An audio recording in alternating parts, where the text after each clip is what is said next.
نفس نفس چشمه آهنگ است.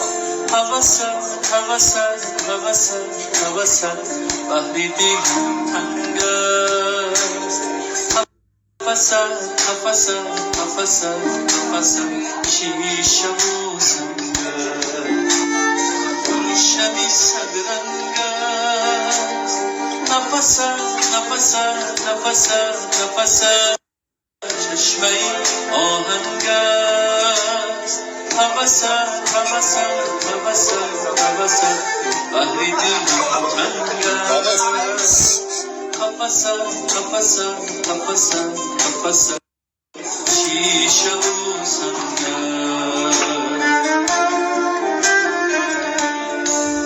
دنیا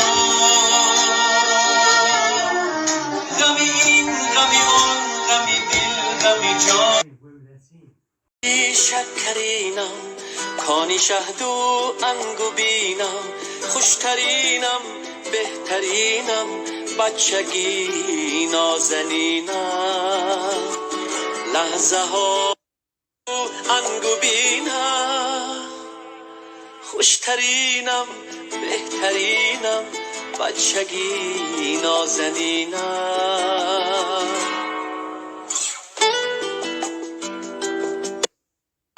یاد می آرم قصه ای دیرینه را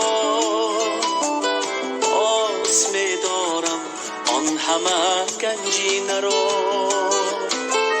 دوست می دارم یکی با لعلی خندان است یکی با چشم گریان است یکی با جانی لرزان است عجب دنیاست این دنیا دوست می دارم آن همه گنجینه را دوست می دارم لذتی گم گشته را چون روی مادر صحبتی آینه را با کلچه‌ای قندینه با مزه و شیرینه از خاطری رنگینه می آیی با کلچه‌ای قندینه با مزه و شیرینه از خاطری رنگینه می آیی